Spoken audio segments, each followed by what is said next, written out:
Assalamualaikum warahmatullahi wabarakatuh. Halo semuanya. Oke, kembali lagi bersama kami podcast Beasiswa Forward BKM FK UNA.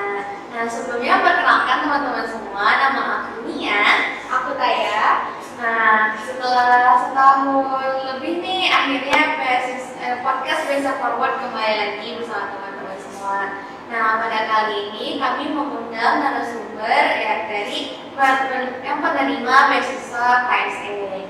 Nah, jadi teman-teman, kedatangan narasumber kece dan luar biasa dan tentunya berprestasi ini itu kakak abang dari beasiswa KSE.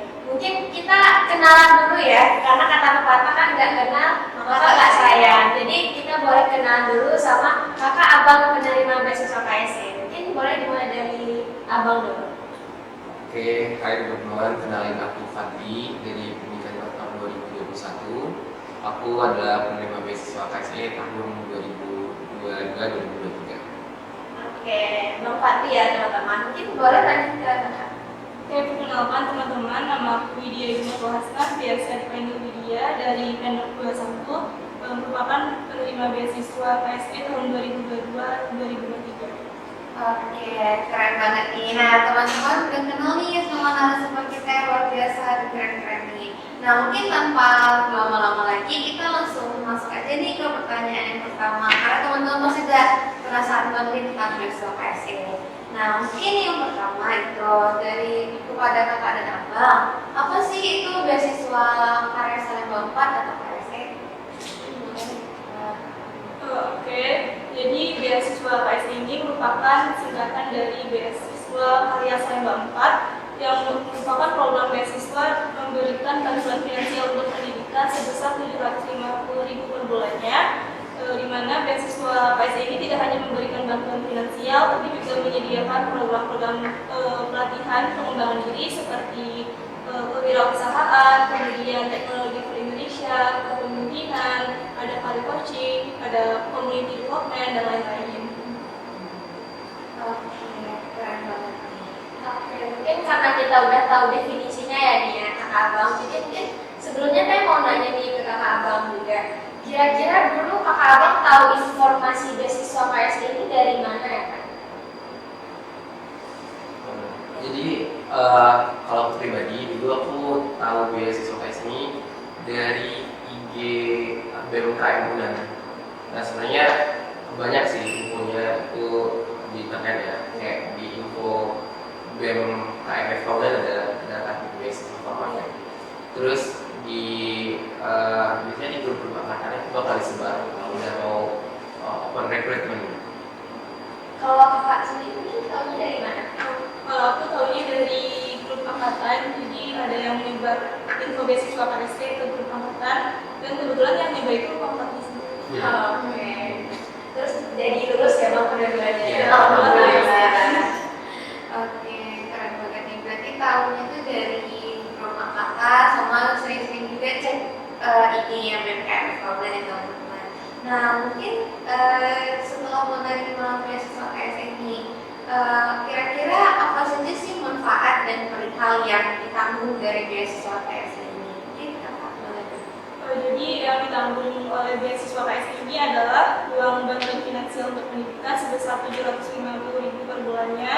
Kemudian disediakan juga program pelatihan seperti yang sudah disebutkan sebelumnya, seperti kepemimpinan, kewirausahaan, community development, dan juga disediakan juga sebuah paguyuban bentuk tempat perkumpulan semua penerima beasiswa dari UNAN.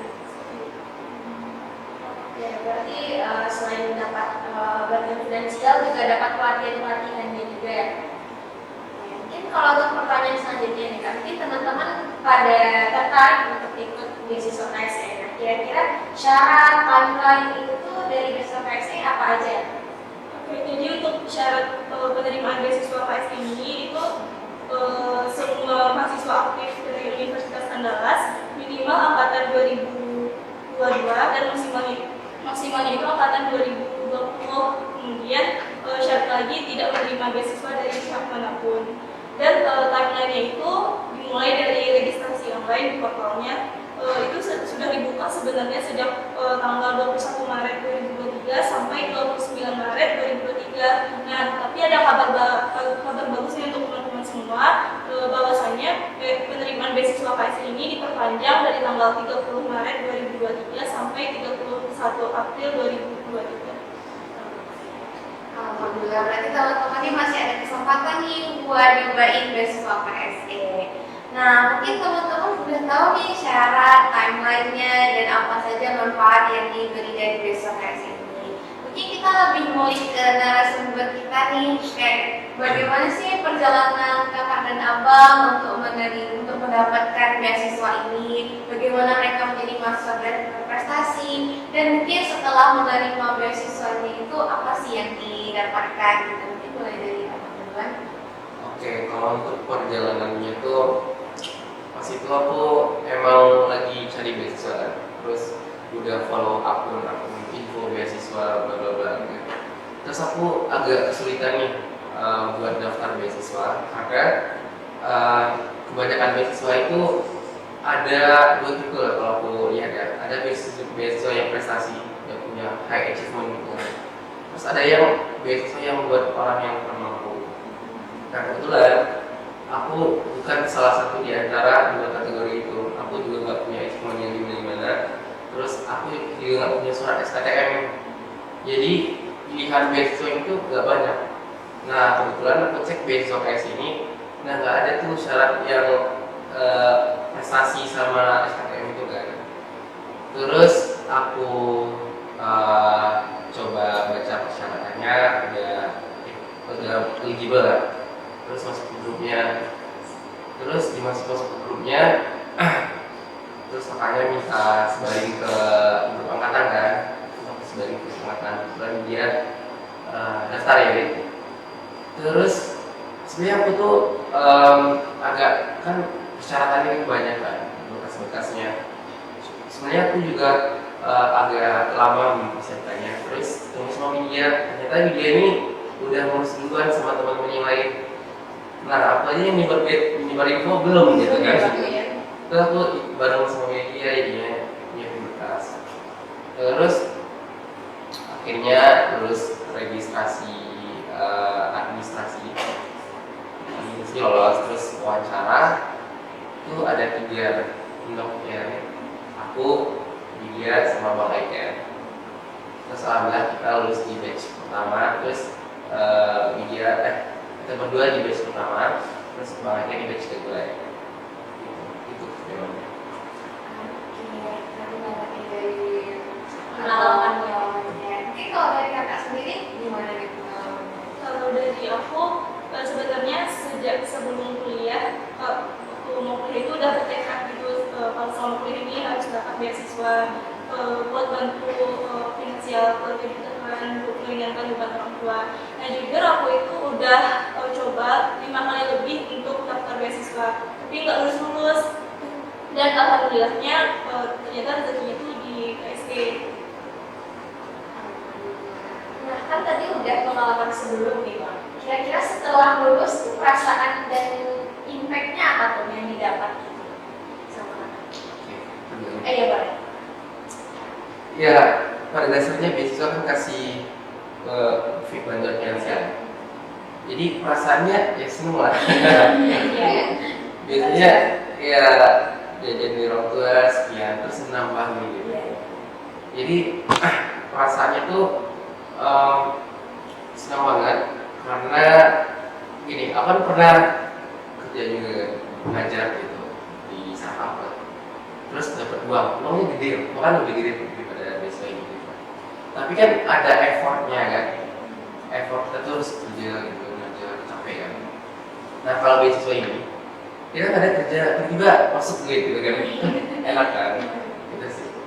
Kalau kakak gimana? Kalau aku pengalaman setelah mendapatkan beasiswa KSG ini, di mana uang KSG itu tiap bulannya aku tabung untuk bayar uang UKT, jadi bisa meringankan beban orang tua dalam membayar UKT. Kemudian selain itu, selain bantuan finansial juga kita tuh bisa mengupgrade diri di paguyuban KSG Unan, bisa belajar kewirausahaan, teknologi, pemimpinan, dan plusnya lagi kita tuh bisa memperluas relasi, bahkan nggak DFK aja, tapi se-Universitas Andalas itu kita bisa kenal dengan fakultas, dengan mahasiswa-mahasiswa penerima beasiswa KSI dari di fakultas lain dan bahkan se-Nusantara. Karena kan kita tahu kalau beasiswa KSI ini bekerja sama dengan 35 PTN se-Indonesia, dari Sabang sampai Merauke, dari Universitas Syah Kuala sampai Universitas Cendrawasih. Jadi kita tuh bisa luas relasi. Nah, banyak impact-nya, apalagi yang kayak Bang Fani bilang tadi, kita nggak ngapa-ngapain tapi tiba-tiba ditransfer ya Bang. Jadi mungkin teman-teman pada tertarik, nah mungkin nanti kami bakal sertain syarat ketentuan lebih lengkapnya di link atau di teks di sebelah ini ya teman-teman. Oke, mungkin kita lanjut ke pertanyaan selanjutnya ya Bang. Nah, kan tadi udah menerima beasiswa nih kakak sama abang. Kira-kira sejauh ini ada hambatan atau halangannya nggak Bang yang dirasakan? Ya boleh.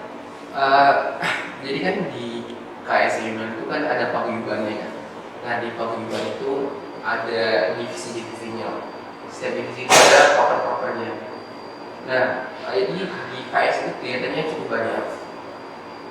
Jadi kesulitannya itu paling karena aku jurusan blog. Jadi timeline ujiannya itu beda sama timeline ujian dari jurusan lain. Jadi pas aku mau blog kegiatan KSI ini jalan terus. Nah, paling itu struggle-nya. Tapi itu bukan nggak bisa dijadikan alasan juga. Soalnya kita bisa belajar manajemen waktu juga. Jadi kalau solusinya ya sebelum blog sudah belajar kecil gitu. Kalau pasti gimana? Kalau aku hampir sama sih kayak Bang tadi, kalau kan jadwal akademik juga padat, kemudian ada juga kegiatan di KSG, jadi kita tuh harus pandai-pandai bagi waktu, kemudian memprioritaskan mana nih yang lebih penting. Seperti itu kita harus pandai banget untuk bagi waktu.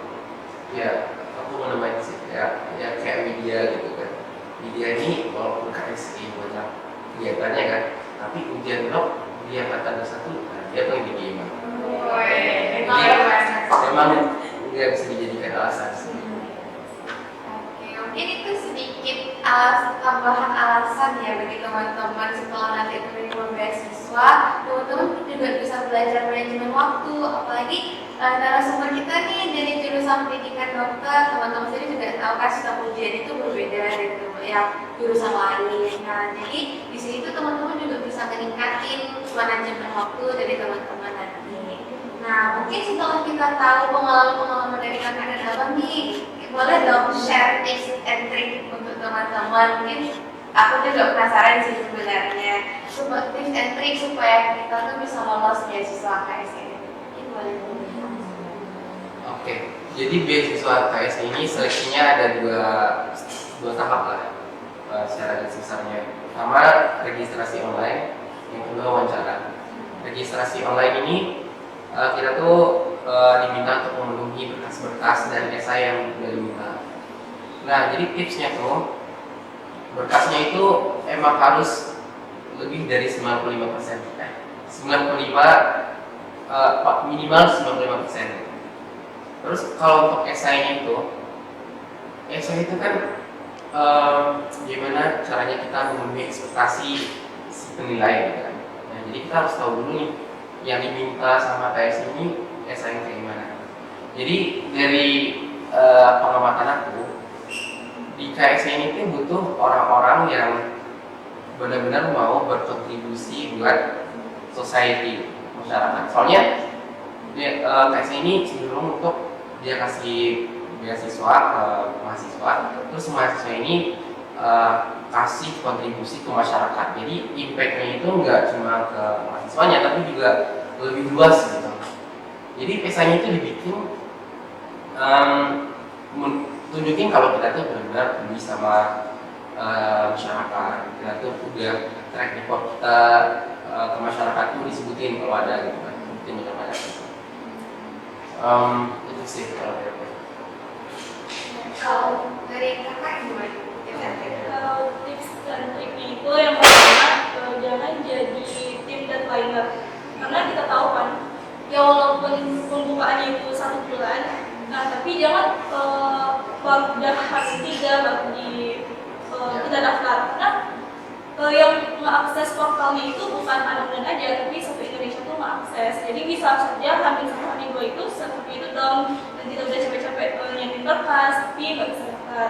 Nah baiknya itu mempersiapkan diri dari awal-awal gitu, dari awal daftar itu kita udah mempersiapkan berkas semuanya, udah nulis selesai. Kemudian tips yang kedua itu kalau bisa untuk isi berkas di portalnya itu sampai 100%. Jadi semua datanya itu diisi sampai 100%. Nah kemudian tips dan trik bikin esai itu kita tuh harus real, jangan mengada-ngada atau bertele-tele kemudian pas punya orang di internet, tapi emang pure dari diri kita sendiri gitu.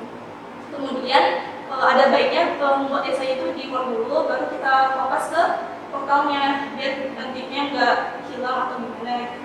Kemudian jangan lupa berdoa. Nah, ya, itu paling Oh ya, aku mau nambahin. Tadi tips wawancara belum ya? Ya. Jadi kalau tips wawancara aku, dari pengalaman aku, karena interviewernya itu biasanya non-pendok ya, maksudnya bukan anak pendok. Jadi orang-orang luar tuh cenderung untuk menilai anak pendok itu sibuk. Anak pendok tuh nerd, gitu kan. Nggak ada waktu untuk have fun. Jadi kita tuh harus berusaha untuk meyakinkan mereka kalau kita tuh sebenarnya nggak segitunya gitu. Soalnya karena di paguyuban ini banyak kegiatan, otomatis mereka berharap kita tuh aktif di paguyuban ini kan. Jadi usahakan benar-benar yakinkan orang tuh kita tuh bisa untuk berkontribusi di paguyuban. Terus apa lagi ya?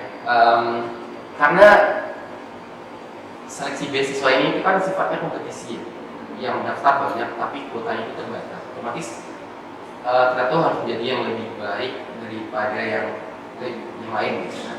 Jadi kita tuh nggak apa-apa show off aja kita udah ini, tapi in a good way. Nggak boleh kita tuh kayak malah udah bla.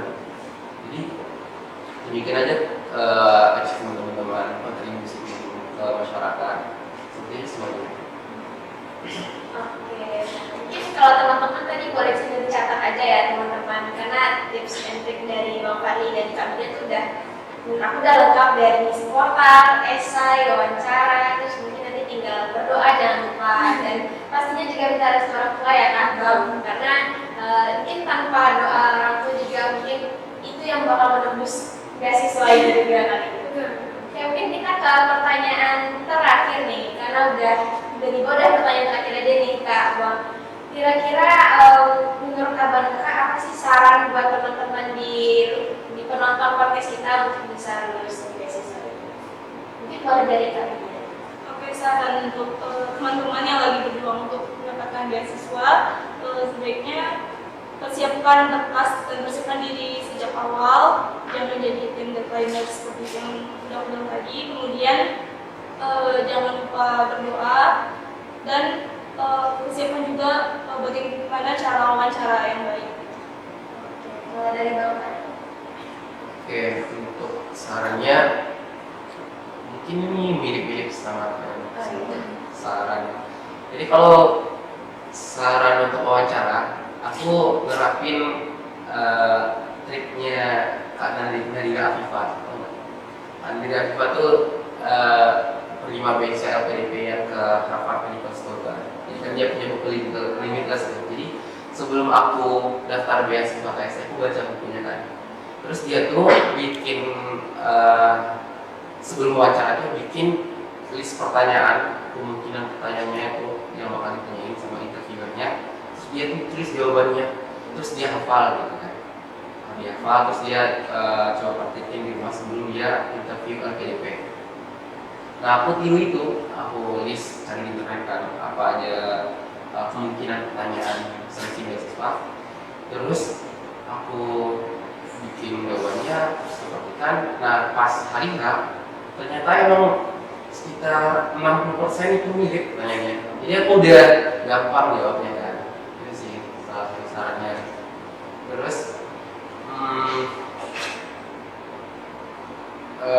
ya dengan jadi tim designer. Soalnya kalau untuk esai itu kan butuh waktu yang cukup untuk berpikir gitu kan. kalau deadline, jadi dia tuh udah nggak fokus lagi. Pinginnya tuh memang cuma selesai. Jadi sebisa mungkin diselesaikan atau dicicil esainya itu dari awal-awal sekarang. Gitu sih. Nah, mungkin terakhir nih dari kakak dan abang, kira-kira ada closing statement juga mungkin dari kakak abang untuk menutup sekaligus penutupan podcast kita pada kesempatan kali ini. Mungkin boleh dari kakak. Oke, closing statementnya buat teman-teman yang pengen coba apply beasiswa, nah silakan banget untuk daftar di beasiswa KSE karena ini persyaratannya itu maksudnya nggak harus ada achievement yang tinggi, juga nggak harus ada SKTM, jadi semua teman-teman bisa daftar dan jarang beasiswa yang kayak gini. Terus beasiswa KSE ini berbeda kayak beasiswa yang lain. Kalau beasiswa yang lain tuh cenderung untuk kasih bantuan finansial aja. Kalau ini tuh mereka kasih wadah kita untuk berkembang dan untuk berkontribusi buat masyarakat banyak. Jadi manfaatkan beasiswa ini dan semoga beasiswa ini menjadi salah satu jalan lah buat teman-teman untuk memenuhi kebutuhan teman-teman. Nah, dari Kak Titi gimana? Oke, kalau dari aku buat teman-teman yang lagi berjuang untuk mendapatkan beasiswa, tetap semangat, jangan malas nulis berkasnya, malas bikin esai, gitu. Tetap semangat. Kemudian jangan lupa juga follow IG beasiswa KSE dan KSE Unan, karena di situ banyak informasi mengenai pendaftaran beasiswa tersebut. Dan yang paling terakhir yaitu jangan lupa berdoa, semoga teman-teman lulus beasiswa KSE tahun ini. Amin. Amin. Nah, mungkin itu sedikit penutupan closing segmen dari kakak dan abang narasumber kita hari ini. Nah, mungkin dari closing statement mereka itu juga jadi penghujung acara kita di podcast Besok Forward BKM Kaunan pada hari ini. Nah, mungkin bagi aku sedikit reminder bagi teman-teman yang emang mau daftar besok KSE, jangan pilih deadline terus ya, karena walaupun waktunya sudah diperpanjang, teman-teman harus siapin semuanya dari sekarang. Oke, mungkin itu saja dari kami. Aku Nia dan aku Taya. Kami mohon maaf bila ada kesalahan dalam mengucapkan kata dan mengucapkan terima kasih. Assalamualaikum warahmatullahi wabarakatuh.